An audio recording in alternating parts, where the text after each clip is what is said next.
Hello दोस्तों, स्वागत है आपका बुक लिसनर्स पर। आज की वीडियो में हम जानेंगे उस किताब के बारे में जो आपको सिखाएगी कि करोड़पति नहीं, अरबपति की तरह कैसे सोचा जाता है। जी हाँ, हम बात कर रहे हैं थिंक लाइक अ बिलियनियर की। इस किताब में आपको सीखने को मिलेगा अरबपति बनने के पीछे की सोच, रियल एस्टेट में स्मार्ट इन्वेस्टमेंट के तरीके, टाइम और अटेंशन को पैसे से ज्यादा वैल्यूएबल मानने का नजरिया और वो बिलियनियर हैबिट्स जो आपकी जिंदगी की डायरेक्शन बदल सकती हैं। तो चलिए शुरू करते हैं और जानते हैं कि एक बिलियनियर आखिर सोचता कैसे है। चैप्टर 1, थिंक लाइक अ बिलियनियर। जरा एक पल के लिए अपनी आंखें बंद करो और सोचो कि अगर तुम्हारे पास करोड़ों नहीं अरबों रुपए होते तो तुम क्या करते।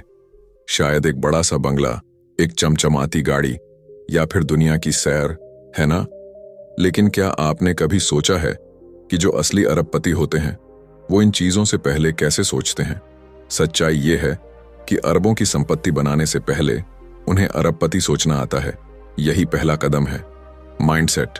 इमेजिन करो, दो लोग हैं, दोनों ही एक जैसे परिवार से, एक जैसे शहर से और लगभग एक जैसे हालात से आते हैं। एक आज भी किराए के घर में रहता है और दूसरा अपनी खुद की कई बिल्डिंग्स का मालिक बन चुका है। फर्क सिर्फ एक चीज का है, सोच का। जब कोई बिलियनियर बनने की सोच रखता है तो वो चीजों को आम नजरिए से नहीं देखता। वो रिस्क को डर की तरह नहीं, अपॉर्चुनिटी की तरह देखता है। जब पूरी दुनिया कहती है ये नामुमकिन है, तब वो खुद से कहता है let me find out how to make it possible. आपने कभी नोटिस किया है कि जब भी हम किसी अरबपति को देखते हैं तो हमें सिर्फ उसका लाइफस्टाइल दिखता है, उसकी कार, उसकी लग्जरी, उसका फेम। लेकिन जो नहीं दिखता वो है उसकी सोच, जो हर कदम पर उसे दूसरों से अलग बनाती है। और यहीं से असली गेम शुरू होता है। एक आम आदमी जब जिंदगी की प्रॉब्लम्स देखता है तो कहता है काश मैं भी अमीर होता। लेकिन एक बिलियनियर माइंडसेट वाला इंसान उन्हीं प्रॉब्लम्स को सॉल्यूशंस में बदलने के बारे में सोचता है। वो सवाल करता है इस चैलेंज में हिडन अपॉर्चुनिटी क्या है, और फिर वहीं से एक आइडिया निकलता है जो उसे आगे बढ़ाता है। मान लो तुम्हारे पास सिर्फ 100 रुपए हैं। एक आम इंसान उसे खर्च करने का सोचता है, लेकिन एक बिलियनियर माइंडसेट वाला सोचता है क्या मैं इन 100 रुपए से कुछ ऐसा कर सकता हूं जिससे ये 1000 बन जाए। कहानी सिर्फ पैसों की नहीं है, ये कहानी है एक नजरिए की। वो नजरिया जो कहता है time is more valuable then money, जो हर दिन को कैलकुलेट करता है, जो ये डिसाइड करता है कि उसे कहां पर अपना अटेंशन देना है और किस चीज से खुद को दूर रखना है। और यही फोकस, यही डिसिप्लिन उसे एक बिलियनियर बनाता है। सोचो, जब स्टीव जॉब्स ने एप्पल की शुरुआत की, उसके पास लग्जरी नहीं थी, लेकिन उसकी सोच थी कि दुनिया की टेक्नोलॉजी को रीडिफाइन किया जा सकता है। जब इलॉन मस्क ने टेस्ला और स्पेसएक्स की शुरुआत की, लोग उसे पागल समझते थे, लेकिन उसके दिमाग में एक ब्लूप्रिंट था, ऐसा फ्यूचर जो औरों को दिख ही नहीं रहा था। ये लोग किसी और ग्रह से नहीं आए थे, लेकिन उनकी एक चीज ने उन्हें सबसे अलग बनाया, उनकी सोच, उनकी ability to think beyond limits. अब सवाल ये नहीं है कि आप बिलियनियर बनोगे या नहीं। असली सवाल ये है, क्या आप आज से वैसे सोचना शुरू कर सकते हो? हर सुबह जब आप उठते हो, क्या आप उसी रूटीन में खो जाते हो, या फिर खुद से ये सवाल करते हो आज मैं ऐसा क्या कर सकता हूं जिससे मैं अपने गोल्स के एक कदम और करीब पहुंच जाऊं? एक बिलियनियर की तरह सोचने का मतलब ये नहीं कि आपको अभी करोड़ों कमाने हैं। इसका मतलब है आपको अपनी जिंदगी को उसी सीरियसनेस से लेना है जैसे कि आप एक अरबों की कंपनी चला रहे हो। हर डिसीजन, हर रिलेशनशिप, हर हैबिट केयरफुली सोचना है, बिना एक्सक्यूजेस, बिना डिस्ट्रैक्शंस। और सबसे खास बात, बिलियनियर माइंडसेट वाले कभी कंफर्ट जोन में नहीं रहते। उन्हें ग्रोथ की भूख होती है, उन्हें नए आइडियाज एक्साइट करते हैं, और जब उन्हें कोई कहता है कि तुम ये नहीं कर सकते, वहीं से उनका मोटिवेशन शुरू होता है। अब आप खुद से पूछो, क्या आप तैयार हो उस सोच को अपनाने के लिए? क्या आप हर दिन को ऐसे जीने के लिए तैयार हो जैसे कि आपका टाइम प्राइसलेस है, जैसे कि आपके डिसीजंस किसी एम्पायर को बना सकते हैं? अगर हां, तो आप ऑलरेडी उस रास्ते पर हो जहां अरबों की वेल्थ एक पॉसिबिलिटी है। याद रखो, बिलियनियर बनना पैसों से शुरू नहीं होता, ये सोच से शुरू होता है। तो आज से खुद से एक वादा करो कि अब आप सोचोगे ऑर्डिनरी नहीं, बिलियनियर की तरह। Chapter 2, your personal apprentice. तुम्हारी जिंदगी में कभी कोई ऐसा इंसान आया है जिससे तुमने बिना किताबों के, बिना लेक्चर्स के कुछ ऐसा सीखा जो तुम्हें पूरी उम्र याद रहा? कभी किसी ने तुम्हें सिर्फ देखकर, अपने डिसीजन से, अपने काम के अंदाज से इनडायरेक्टली कुछ ऐसा सिखा दिया जो क्लासरूम्स में नहीं सिखाया जा सकता। यही होता है असली अप्रेंटिस बनना और बनाना। अब सोचो, अगर तुम्हें बिलियनियर बनना है, क्या तुम अकेले ही सब कुछ सीख सकते हो? नहीं, हर बड़े इंसान के पीछे कोई ना कोई ऐसा होता है जिससे उसने सीखा होता है, चाहे वो किसी की सोच हो, किसी का डिसिप्लिन या फिर उसका एग्जीक्यूशन का तरीका। एक समय की बात है, न्यूयॉर्क की ठंडी सड़कों पर एक यंग लड़का रोज सुबह जल्दी उठकर न्यूज़पेपर बेचा करता था। लेकिन उसका ध्यान उस काम में नहीं था, उसका ध्यान उन बिल्डिंग्स पर था जिनके बाहर वो अखबार देता था। एक दिन उसने हिम्मत करके एक टॉल सूटेड आदमी से पूछ लिया, excuse me sir, can I ask how you became this successful? वो आदमी मुस्कुराया और सिर्फ इतना कहा, observe, learn, be useful and most importantly stay close to people who already done what you dream of doing. वहीं से उस लड़के ने अपने लिए एक नया रास्ता चुन लिया। वो अब सिर्फ पैसे कमाने के लिए काम नहीं कर रहा था, वो सीखने के लिए काम कर रहा था। हर इंटरैक्शन, हर छोटा काम उसके लिए एक लेसन बन गया। जब आप किसी सक्सेसफुल इंसान के पास काम करते हो तो सिर्फ पैसे नहीं मिलते, वहां आपको वो देखने और समझने को मिलता है जो कोई किताब नहीं सिखा सकती।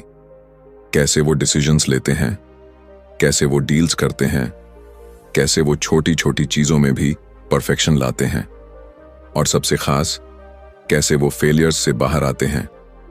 एक बिलियनियर माइंडसेट वाला इंसान हमेशा अपने आसपास ऐसे लोगों को रखता है जो या तो उससे बेहतर हों या सीखने के लिए तैयार हों। और अगर तुम सच में कुछ बड़ा करना चाहते हो तो तुम्हें चाहिए कि तुम किसी ऐसे के नीचे काम करो जिसे देखकर तुम्हें लगे, yes, I want to be like him और better than him someday. Apprentice बनने का मतलब सिर्फ काम सीखना नहीं है, इसका मतलब है खुद को उस माहौल में डाल देना जहां हर पल तुम्हारे दिमाग को चैलेंज मिले, जहां तुम्हें कंफर्ट जोन से बाहर निकलना पड़े, जहां तुम्हारा हर दिन, हर मिनट एक नई रियलिटी को टच करता हो। दिक्कत तब होती है जब लोग ईगो के चक्कर में सीखना छोड़ देते हैं। वो सोचते हैं कि मैं तो ऑलरेडी बहुत कुछ जानता हूं। लेकिन सच्चाई ये है कि बिलियनियर बनने वाले लोग हमेशा एक चीज पर बिलीव करते हैं, be a student for ever. उन्होंने ये बात समझ ली होती है कि हर इंसान कुछ ना कुछ सिखा सकता है, चाहे वो उनका असिस्टेंट हो या उनका कॉम्पिटिटर। अब एक और जरूरी सवाल, क्या आप अपनी जिंदगी में किसी ऐसे इंसान को देखते हो जिससे आप कुछ सीख सकते हो? अगर हां, तो क्या आपने उसके पास जाकर काम करने की कोशिश की है? क्या आप उसके आसपास रहने की, ऑब्जर्व करने की, उसकी लैंग्वेज और बॉडी लैंग्वेज को समझने की कोशिश कर रहे हो? क्योंकि कभी कभी नॉलेज किताबों में नहीं मिलती, वो किसी के प्रेजेंस में मिलती है। एक रियल लाइफ एग्जाम्पल, एक लड़का था जो कॉलेज ड्रॉप आउट था। उसने एक सक्सेसफुल बिजनेसमैन से पूछा, sir, can I work for you for free? पहले तो लोग हंसे, लेकिन वो बिजनेसमैन मुस्कुराया और बोला, शो अप टुमारो। वो लड़का 2 साल तक उस आदमी के साथ काम करता रहा। उसने कोई सैलरी नहीं ली, लेकिन 2 साल बाद जब वो बाहर निकला तो उसके पास वो स्किल्स थीं जो 10 साल की नौकरी में भी नहीं मिलती। कुछ ही सालों में वो खुद एक सक्सेसफुल एंटरप्रेन्योर बन गया और वो बिजनेसमैन आज भी प्राउडली कहता है, that kid was my best apprentice. अब डिसीजन तुम्हारे हाथ में है। क्या तुम भी उस माइंडसेट को अपनाने के लिए तैयार हो? क्या तुम अपने ईगो को साइड में रखकर किसी से सीखने के लिए अपने कंफर्ट को छोड़ सकते हो? क्योंकि बिलियनियर बनने की जर्नी अकेले तय नहीं होती, वो शुरू होती है उस दिन से जब तुम खुद को किसी और से बेटर वर्जन बनाने के लिए तैयार करते हो। जब तुम कहते हो, I don't just want to work, I want to grow, I want to learn, I want to be extraordinary. यही अप्रेंटिस माइंडसेट तुम्हें आम लोगों की भीड़ से अलग करता है। Chapter 3 real estate 101 location location location. कभी सोचा है कि एक सी दिखने वाली दो बिल्डिंग्स में एक की कीमत आसमान छूती है और दूसरी को कोई पूछता भी नहीं? दोनों में 4 दीवारें हैं, दरवाजा है, खिड़की है, छत है। फिर ऐसा क्या है जो एक प्रॉपर्टी को गोल्ड बना देता है और दूसरी को बस ईंट पत्थर? जवाब है लोकेशन। रियल एस्टेट की दुनिया में ये 3 वर्ड सबसे ज्यादा दोहराए जाते हैं, लोकेशन लोकेशन लोकेशन। ये सिर्फ एक लाइन नहीं है, ये एक रूल है, एक ऐसा प्रिंसिपल जो अरबों की संपत्तियों का फाउंडेशन बनाता है। अब मान लो कि तुम्हारे पास 1 करोड़ रुपए हैं। एक जगह है जहां फ्लैट मिल रहा है 90 लाख में और दूसरी जगह जहां वही फ्लैट सिर्फ 50 लाख का है। अक्सर लोग सस्ता देखकर तुरंत डील पकड़ लेते हैं, लेकिन यही सबसे बड़ी गलती होती है, क्योंकि एक इंटेलिजेंट इन्वेस्टर प्राइस नहीं देखता, पोटेंशियल देखता है। इमेजिन करो, मुंबई की एक पुरानी गली में एक छोटा सा 1 BHK फ्लैट है जिसकी खिड़की से सी फेसिंग व्यू दिखता है। वही फ्लैट अगर किसी भीड़ भाड़ वाले इंडस्ट्रियल एरिया में हो जहां आसपास शोर और ट्रैफिक ही ट्रैफिक है, तो क्या उसकी वैल्यू वही रहेगी? नहीं। क्यों? क्योंकि लोकेशन सिर्फ जगह नहीं होती, वो एक लाइफस्टाइल होती है। एक अच्छा लोकेशन वो होता है जहां लोग रहना चाहते हैं, जहां लोग पैसा खर्च करना चाहते हैं, जहां स्कूल्स, हॉस्पिटल्स, ट्रांसपोर्ट, पीस सब कुछ एक्सेसिबल हो। और इसी वजह से वहां की जमीन, वहां का मकान एक दिन सोने से भी ज्यादा कीमती हो जाता है। एक बार एक लड़का था जो अपनी पहली प्रॉपर्टी खरीदने जा रहा था। उसके पास बस थोड़े पैसे थे और वो किसी ऐसी जगह इन्वेस्ट करना चाहता था जहां उसे जल्दी रिटर्न मिले। लोगों ने कहा, जहां सस्ता मिल रहा है वहीं ले लो। लेकिन उसने अलग सोचा। उसने मेट्रो एक्सपेंशन मैप देखा।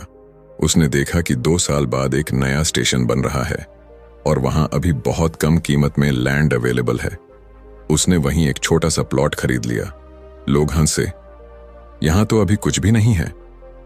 लेकिन 3 साल बाद जब मेट्रो स्टेशन ऑपरेशनल हुआ तो उसी एरिया में प्राइसेस 5 गुना बढ़ गए। वो लड़का आज एक सक्सेसफुल रियल एस्टेट इन्वेस्टर है, सिर्फ इसलिए क्योंकि उसने प्राइस नहीं, लोकेशन की फ्यूचर वैल्यू देखी। यही फर्क है एक आम खरीदार और एक बिलियनियर माइंडसेट वाले इन्वेस्टर में। एक और सच्चाई, हर सिटी में 2 जगहें होती हैं, एक जहां लोग अभी रहना चाहते हैं और एक जहां लोग 3 साल बाद रहना चाहेंगे। जो पहले वाली जगह को टारगेट करता है वो सेफ प्लेयर है, लेकिन जो दूसरी वाली जगह को पहचान लेता है वो विजनरी है। अब एक सवाल तुमसे, क्या तुम भी अपनी पहली प्रॉपर्टी लेने की सोच रहे हो? तो सोचो, क्या तुम उस जगह में इन्वेस्ट कर रहे हो जहां तुम बस खुद को एडजस्ट कर सको, या उस जगह में जहां फ्यूचर में लोग इन्वेस्ट करने को लालायित होंगे?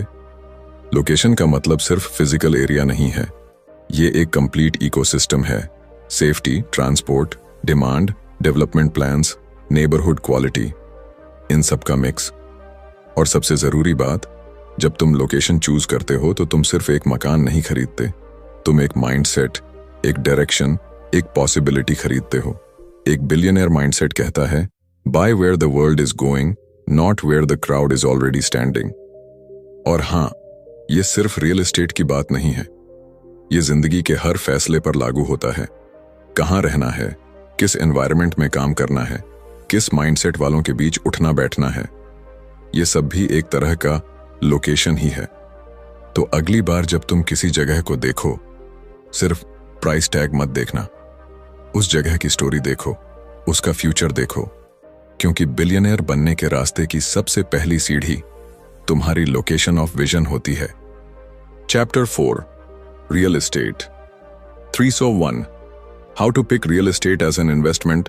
कभी सोचा है कि कुछ लोग एक छोटी सी जमीन से करोड़ों कमा लेते हैं और कुछ पूरी जिंदगी EMI चुकाते रहते हैं, लेकिन फिर भी वो एक अच्छी इन्वेस्टमेंट नहीं कहला पाती? रियल एस्टेट में पैसा बनता है, लेकिन सोच से, रिसर्च से और सही जगह पर लगाए गए भरोसे से। ये चैप्टर उस पल की शुरुआत है जहां डिसीजन मेकिंग सिर्फ गट फीलिंग से नहीं होती, बल्कि एक इन्वेस्टर की नजर से होती है। अब इमेजिन करो, तुम्हारे सामने 2 प्रॉपर्टीज हैं। एक की दीवारें फ्रेशली पेंटेड हैं, टाइल्स चमचमा रही हैं, और दूसरी थोड़ी पुरानी सी लगती है, एकदम साधारण। लेकिन जब एक एक्सपीरियंस्ड इन्वेस्टर उन्हें देखता है, वो ना दीवारें देखता है ना पेंट, वो देखता है नंबर्स, वो देखता है लोकेशन ट्रेंड्स, वो पढ़ता है फ्यूचर डिमांड, और सबसे बड़ी बात, वो पूछता है इस डील के पीछे रियल स्टोरी क्या है। असली खेल वहीं से शुरू होता है।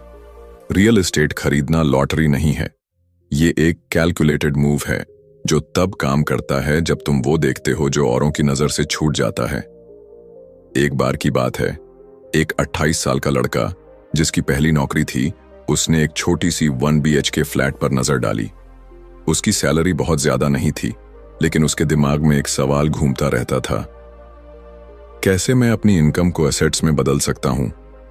उसने उस एरिया की पॉपुलेशन ग्रोथ देखी, नियर बाय कॉलेजेस, आने वाली मेट्रो लाइन और रेंटल डिमांड को एनालाइज किया। लोगों ने कहा इतनी छोटी जगह में इन्वेस्ट क्यों कर रहा है, लेकिन उसने ध्यान नहीं दिया। 5 साल बाद वो फ्लैट न सिर्फ दुगने प्राइस पर बिका, बल्कि उसने 5 साल तक रेंट भी कमाया, और यहीं से उसकी इन्वेस्टमेंट जर्नी शुरू हुई। वो लड़का जानता था कि सबसे अच्छा प्रॉपर्टी वो नहीं जो दिखने में सुंदर हो, सबसे अच्छा वो होता है जो पैसा बना सके। तो असली सवाल ये है, कैसे चुने सही प्रॉपर्टी।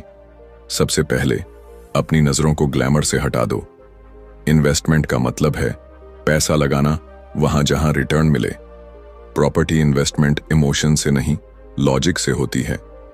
जब किसी प्लॉट या फ्लैट को देखो, खुद से पूछो, क्या ये जगह ऐसी है जहां लोग रहना चाहेंगे? क्या यहां रेंटल डिमांड है? क्या गवर्नमेंट की कोई योजना है इस एरिया को डेवलप करने की? क्या यहां जॉब हब्स, कॉलेजेस या हॉस्पिटल्स पास में हैं? क्या पिछले 5 साल में यहां रेट्स बढ़े हैं? और आने वाले 5 साल में क्या बढ़ सकते हैं? इन सवालों का जवाब अगर तुम्हें सही दिशा में मिलता है, तो समझो वो प्रॉपर्टी सिर्फ जमीन नहीं, वो एक फ्यूचर मनी मशीन है। एक इन्वेस्टर के पास एक मैजिक टूल होता है, उसका रिसर्च करने का तरीका। वो जमीन की कीमत से ज्यादा उसकी ग्रोथ पोटेंशियल को देखता है। वो उस एरिया की ट्रैफिक, सीवेज, स्कूल्स, सब कुछ असेस करता है। और सबसे जरूरी, वो खुद से ये नहीं पूछता कि क्या मैं अफोर्ड कर सकता हूं, वो पूछता है क्या ये डील मेरी स्ट्रेटजी से मैच करती है। रियल एस्टेट एक मैराथन है, स्प्रिंट नहीं। कई बार सबसे बेहतरीन डील्स दिखने में डल होती हैं, लेकिन वही डील्स लॉन्ग टर्म वेल्थ बनाती हैं। सोचो, क्या एक 15 साल पुरानी बिल्डिंग जहां ऑलरेडी टेनेंट्स हैं और मंथली रेंटल फ्लो है, ज्यादा फायदेमंद नहीं होगी बनिस्बत एक नई बिल्डिंग के जो अभी खाली पड़ी है? प्रॉब्लम यह है कि हम अक्सर इमोशनल हो जाते हैं। हमें वो घर चाहिए जो हमें फील गुड दे, लेकिन एक बिलियनर माइंडसेट कहता है फीलिंग्स नहीं, फिगर्स देखो। इन्वेस्ट करने से पहले हमेशा एग्जिट स्ट्रेटजी सोचो। क्या मैं इसे रीसेल कर पाऊंगा? क्या इसका रेंट कंसिस्टेंट रहेगा? क्या मेंटेनेंस मैनेजेबल है? और हां, एक और बड़ी बात, लीगल वेरिफिकेशन। कोई प्रॉपर्टी कितनी भी अच्छी दिखे, अगर उसके डॉक्यूमेंट्स क्लियर नहीं है तो वो एक ट्रैप बन सकती है। तो जब अगली बार किसी एजेंट के फ्लैशी ऑफर पर टेम्पटिंग फील हो, एक बार आंखें बंद करो और खुद से पूछो, क्या मैं इस प्रॉपर्टी को एक बिजनेसमैन की तरह देख रहा हूं या एक इमोशनल बायर की तरह?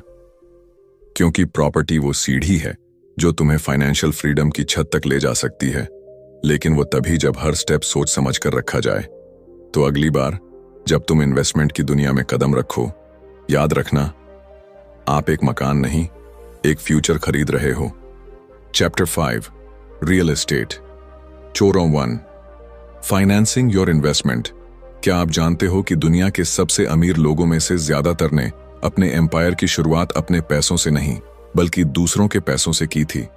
सुनने में अजीब लगता है ना, लेकिन यही सबसे बड़ा ट्रूथ है रियल एस्टेट इन्वेस्टमेंट का। पैसा आपका नहीं भी हो तो भी आप मालिक बन सकते हैं। अब जरा सोचिए, अगर आपके पास सिर्फ 5 लाख हैं, लेकिन एक 50 लाख की प्रॉपर्टी आपकी नजर में है, तो क्या आप वहीं रुक जाएंगे ये सोचकर कि मेरे पास पैसे नहीं हैं? या आप उस माइंडसेट से सोचेंगे जो पूछता है मुझे ये पैसे अरेंज कैसे करने हैं? यही सोच एक आम आदमी को एक विजनरी इन्वेस्टर से अलग करती है। रियल एस्टेट का असली जादू लेवरेजिंग में छुपा है, यानी अपनी कमाई से ज्यादा वैल्यू कंट्रोल करना। सही तरीके से फिनेंस करना और दूसरे रिसोर्सेज को इस्तेमाल करके ओनरशिप लेना। कई लोग सोचते हैं कि लोन लेना एक बोझ है, लेकिन स्मार्ट इन्वेस्टर्स जानते हैं कि सही तरीके से लिया गया लोन एक एसेट को मल्टीप्लायर बना सकता है। मान लो एक लड़का है जो नौकरी करता है और हर महीने 30,000 रुपए बचाता है। वो सालों तक सेविंग करता है ताकि एक घर खरीद सके। लेकिन वहीं दूसरा लड़का वही सैलरी में अपनी प्रोफाइल, सिबिल स्कोर और डॉक्यूमेंटेशन सही रखता है और बैंक से लोन लेकर अपनी पहली प्रॉपर्टी ले लेता है। अब फर्क देखो, पहला लड़का 5 साल बाद शायद पहला घर खरीदेगा और दूसरा लड़का 5 साल तक रेंट कमाता रहेगा और उसी रेंट से ईएमआई भरता रहेगा। स्मार्ट फाइनेंसिंग का मतलब ये नहीं कि बस लोन लेना है। इसका मतलब है अपने पास जो अवेलेबल है उसका बेस्ट इस्तेमाल करना। लोन लेते वक्त कुछ चीजें क्रिटिकल होती हैं। कितना डाउन पेमेंट देना है, ईएमआई आपकी मंथली इनकम का कितना हिस्सा है, क्या आपके पास इमरजेंसी के लिए बैकअप है, क्या उस प्रॉपर्टी से रेंटल इनकम आ सकती है जो आपकी ईएमआई को कवर करे। एक रियल इन्वेस्टर कभी लोन को डर की नजर से नहीं देखता, वो उसे एक टूल की तरह यूज करता है, एक ऐसा टूल जो उसे वेल्थ की ओर ले जाता है। एक और कहानी सुनो। एक महिला थी जो टीचिंग जॉब करती थी। उसने एक अंडर कंस्ट्रक्शन फ्लैट बुक कराया 10% बुकिंग अमाउंट पर। बाकी पेमेंट कंस्ट्रक्शन स्टेजेस के हिसाब से करना था। उसने ईएमआई तभी शुरू की जब पोजेशन मिला। तब तक फ्लैट की कीमत 40% बढ़ चुकी थी। उसने वही फ्लैट बेचकर दूसरा बड़ा इन्वेस्टमेंट किया। सिर्फ एक चीज ने उसे बाकी लोगों से अलग किया, उसने फाइनेंस को डर की तरह नहीं, मौका की तरह देखा। रियल एस्टेट फाइनेंसिंग का असली खेल तब शुरू होता है जब आप सिर्फ बैंक पर डिपेंड नहीं करते। आप एक्सप्लोर करते हो private lenders, joint ventures, seller financing, rent to own models, और तब समझ आता है कि दुनिया में पैसा हर तरफ है, बस उसे स्मार्टली हैंडल करने वाले कम हैं। आज की दुनिया में बैंक लोन्स लेना पहले से आसान है, लेकिन स्मार्ट बोरोवर वही है जो अपनी क्रेडिट हिस्ट्री क्लियर रखता है, लोन से पहले प्रॉपर्टी की लीगल चेक करता है, processing fees, hidden charges, interest type, fixed या फ्लोटिंग, सब क्लियरली समझता है। और सबसे जरूरी, लोन ईएमआई कभी अपनी कैपेसिटी से ज्यादा नहीं लेता, क्योंकि अगर आप लोन से फास्टर ग्रो करना चाहते हो तो आपको डिसिप्लिन भी उतना ही रखना होगा। और हाँ, कभी कभी सबसे अच्छा फाइनेंसिंग तरीका वो होता है जहां आप डील नेगोशिएटर बन जाते हो। कुछ सेलर्स खुद पेमेंट टर्म्स में फ्लेक्सिबिलिटी दे देते हैं अगर उन्हें लगे कि आप जेन्युइन बायर हो। कुछ प्रॉपर्टीज ऐसी होती हैं जहां बिल्डर प्री ईएमआई या जीरो इंटरेस्ट स्कीम्स ऑफर करता है। सवाल ये नहीं कि पैसा कहां से आएगा, सवाल ये है क्या आपने ऑप्शंस एक्सप्लोर किए। तो अगली बार जब आप ये सोचो कि मेरे पास पैसे नहीं हैं, एक बार खुद से पूछना क्या मेरे पास माइंडसेट है, क्योंकि बिलियनर माइंडसेट पैसों से नहीं बनता, प्लानिंग से बनता है। और फाइनेंस उस प्लानिंग का सबसे मजबूत बेस होता है। जब आप पैसे को हैंडल करना सीख जाते हैं तब पैसा आपके लिए काम करने लगता है। और रियल एस्टेट उस पैसे को मल्टीप्लाई करने का सबसे टेस्टेड तरीका है। तो रेडी हो जाइए अपनी पहली या अगली प्रॉपर्टी खरीदने के लिए, लेकिन इस बार डर के साथ नहीं, स्ट्रैटेजी के साथ। क्योंकि जब आप फाइनेंस को समझते हैं तब आप सिर्फ एक इन्वेस्टर नहीं रहते, तब आप एक क्रिएटर ऑफ वेल्थ बन जाते हैं। Chapter 6 the billionaires rules. क्या आपने कभी किसी बिलियनर को गौर से देखा है? उनकी चाल, उनकी बातों का वजन, उनका डिसीजन लेने का तरीका, हर चीज में एक अलग ही डेप्थ होती है। ऐसा लगता है जैसे उनके पास कोई खास मैजिक फॉर्मूला है जो उन्हें हर बार विनर बना देता है। लेकिन सच्चाई ये है कि उनके पास कोई जादू नहीं होता। उनके पास होते हैं कुछ ऐसे अनदेखे, अनकहे रूल्स जो उन्हें दुनिया की भीड़ से अलग करते हैं। और आज हम उन्हीं बिलियनर रूल्स की उस दुनिया में घुसने जा रहे हैं जहां सक्सेस सिर्फ सपना नहीं, एक स्ट्रैटेजी बन जाती है। जरा सोचो, एक ही मार्केट में कुछ लोग रो रहे हैं कि बाजार गिर रहा है, वहीं कुछ लोग उसी गिरते बाजार में करोड़ों बना रहे हैं। फर्क क्या है? रूल्स। रूल्स जो जिंदगी के हर फैसले में गाइड करते हैं। रूल्स जो बताते हैं कि कब बोलना है, कब सुनना है, कब रुकना है और कब दौड़ लगानी है। सबसे पहला रूल, जो हर बिलियनियर के डीएनए में छुपा होता है। Time is everything. उनके लिए टाइम सिर्फ घड़ी की सुई नहीं, एक करेंसी है, और शायद सबसे कीमती। वो कभी अपना टाइम वहां खर्च नहीं करते जहां रिटर्न नहीं मिलेगा। वो हर दिन को प्लान करते हैं, प्रायोरिटी सेट करते हैं, और खुद से हर सुबह ये सवाल पूछते हैं, is today going to be a step forward और जस्ट अनदर लूप? अब इमेजिन करो, एक बिजनेसमैन जो रोज सुबह 6 बजे उठता है, वर्कआउट करता है, अपने पूरे दिन की माइक्रो प्लानिंग करता है, जबकि दूसरा बिजनेसमैन बिना प्लानिंग के रैंडम कॉल्स और ईमेल्स में उलझा रहता है। दोनों के पास 24 घंटे हैं, लेकिन एक की जिंदगी 10x तेजी से आगे बढ़ती है। क्यों? क्योंकि वो रूल्स फॉलो करता है। दूसरा rule, never make decisions emotionally. जब दुनिया पैनिक में होती है, बिलियनियर काल्म होता है। जब सब डरते हैं, वो ऑब्जर्व करता है। वो जानता है कि emotional decision short term comfort देते हैं, लेकिन लॉन्ग टर्म डैमेज करते हैं। एक बार की बात है, एक रियल एस्टेट डील में कुछ इन्वेस्टर्स ने डर की वजह से अपनी प्रॉपर्टीज लॉस में बेच दी। लेकिन एक आदमी था जिसने सिर्फ इतना कहा, let's wait, market doesn't fall forever. 6 महीने बाद वही प्रॉपर्टीज दुगनी कीमत पर बिकी। उसने कोई जादू नहीं किया, बस एक रूल फॉलो किया, stay calm when others lose their mind. तीसरा rule, always no more than you need. एक बिलियनियर कभी सिर्फ जितना जरूरी है उतना नहीं सीखता। वो एक्स्ट्रा पढ़ता है, एक्स्ट्रा रिसर्च करता है, ट्रेंड्स को समझता है। वो उस जगह की भी नॉलेज रखता है जहां वो अभी नहीं है, लेकिन पहुंच सकता है। कभी किसी बिलियनियर से मिलना हो तो उनकी किताबों की शेल्फ देखना। फाइनेंस से लेकर फिलॉसफी तक हर सब्जेक्ट की किताबें होंगी, क्योंकि वो जानते हैं जब नॉलेज आता है तब डर भागता है, और जब डर नहीं होता तब डिसीजंस शार्प होते हैं। अगला rule, protect your energy. Her billionaire जानता है कि एनर्जी एक लिमिटेड रिसोर्स है। वो हर चीज, हर इंसान, हर काम को अलाउ नहीं करते अपने जोन में आने के लिए। उनके पास एक रेडर होता है जो इंस्टेंटली उन्हें सिग्नल देता है कि कौन उनका टाइम और एनर्जी खा रहा है। कई बार आप खुद सोचते हो, मैं दिन भर बिजी रहता हूं, फिर भी रिजल्ट क्यों नहीं आता? क्योंकि आप बिजी हैं, प्रोडक्टिव नहीं। बिलियनर्स बिजी नहीं रहते, वो इंटेंशनल रहते हैं। और अब सबसे जरूरी रूल, थिंक लॉन्ग टर्म। जब आम लोग आज की सैलरी पर खुश होते हैं, बिलियनियर आने वाले 10 साल की पैसिव इनकम का ब्लूप्रिंट बना रहा होता है। वो खुद से हर बार पूछता है, will this decision compound over time? अगर आंसर यस है तो वो उस पर कमिटमेंट करता है। एक आदमी ने एक बार डिजर्ट में जमीन खरीदी।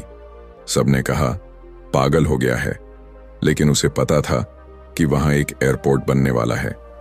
10 साल बाद वो जमीन गोल्ड बन गई, क्योंकि उसने शॉर्ट टर्म व्यूज को इग्नोर किया और लॉन्ग टर्म पोटेंशियल को चुना। बिलियनर्स के रूल्स फ्लैशी नहीं होते, वो इंस्टाग्राम कैप्शंस नहीं, एक्शन प्लान्स होते हैं। वो कहने के लिए नहीं होते, जीने के लिए होते हैं। अब सवाल ये नहीं है कि क्या आपके पास करोड़ों हैं या नहीं। सवाल ये है, क्या आप वैसे सोचते हो, वैसे डिसीजंस लेते हो, वैसे रूल्स फॉलो करते हो जैसे वो करते हैं? क्योंकि बिलियनियर बनना बैंक बैलेंस से नहीं, माइंडसेट से शुरू होता है। कंक्लूजन, तो अब जब ये सफर अपने आखिरी मोड़ पर है, एक सवाल उठता है, क्या तुम तैयार हो अब उस सोच के साथ बाहर निकलने के लिए जो दुनिया को बदल सकती है? तुमने अब तक जाना कि बिलियनियर बनने का रास्ता पैसों से नहीं, सोच से शुरू होता है। वो सोच जो हर फेलियर में फ्यूचर देखती है, वो नजर जो प्रॉब्लम्स में प्रॉफिट्स तलाशती है, वो डिसिप्लिन जो हर दिन को गोल्ड की तरह ट्रीट करती है। अब तुम्हें यह किताब बंद नहीं करनी, तुम्हें खुद से एक दरवाजा खोलना है, एक नई माइंडसेट का, एक नई जर्नी का। बिलियनर्स कोई जादू से नहीं बनते, वो भी इंसान ही होते हैं, 2 आंखें, एक दिल, 2 हाथ। लेकिन जो चीज उन्हें भीड़ से अलग करती है वो है उनका सोचने का तरीका। जब दुनिया सिर्फ कंफर्ट ढूंढ रही होती है, वो डिस्कंफर्ट में ग्रोथ ढूंढते हैं। जब लोग वीकेंड का इंतजार करते हैं, वो मंडे को मिशन समझते हैं। जब सब कंपैरिजन में उलझे होते हैं, वो अपने विजन में डूबे होते हैं। अब तुमसे कोई ये नहीं पूछेगा कि तुम्हारे पास कितना पैसा है। सवाल ये होगा, क्या तुम्हारे पास वो सोच है जो एक एम्पायर खड़ा कर सके? क्या तुम टाइम को एक इन्वेस्टर की तरह ट्रीट कर रहे हो? क्या तुम अपनी एनर्जी उन जगहों पर खर्च कर रहे हो जो तुम्हें 10x रिटर्न दे सकती हैं? क्या तुम ऐसे डिसीजंस ले रहे हो जो आने वाले 5 सालों में कंपाउंडिंग रिजल्ट्स देंगे? क्योंकि बिलियनर माइंडसेट सिर्फ बिल्डिंग्स, बैंक्स और बिग डील्स तक सीमित नहीं है। ये एक एटीट्यूड है जो हर छोटे काम को बड़ी सीरियसनेस से करता है। ये एक बिलीफ है जो कहता है, मैं बॉर्न रिच नहीं था, लेकिन मैं डाई रिच जरूर बनूंगा, सोच से, मेहनत से और स्ट्रैटेजी से। इस किताब का अंत तुम्हारे अंदर की बिलियनेयर थिंकिंग का शुरुआत है। अब तुम्हें प्लान बनाना है, एक्शन स्टेप्स तय करने हैं, डिस्ट्रैक्शंस को काटना है और उस आवाज को सुनना है जो रोज अंदर से कहती है, तू इससे कहीं ज्यादा कर सकता है। Go out, face the world, and this time not like a struggler, not like a survivor, but like a billionaire in the making. Because अब तुम जान चुके हो, सोचना अगर है तो एक बिलियनेयर की तरह सोचो। और अब अगर तुम यहां तक पहुंचे हो तो एक बात साफ है, तुम सिर्फ सुनने नहीं, कुछ बड़ा करने आए हो।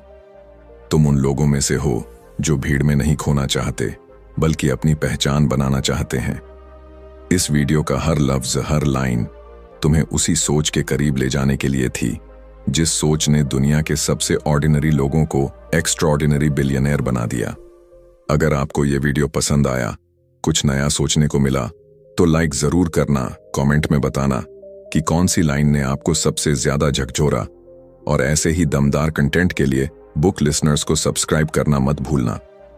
मिलते हैं अगले वीडियो में एक और जबरदस्त सोच, एक और इंस्पायरिंग किताब के साथ। धन्यवाद।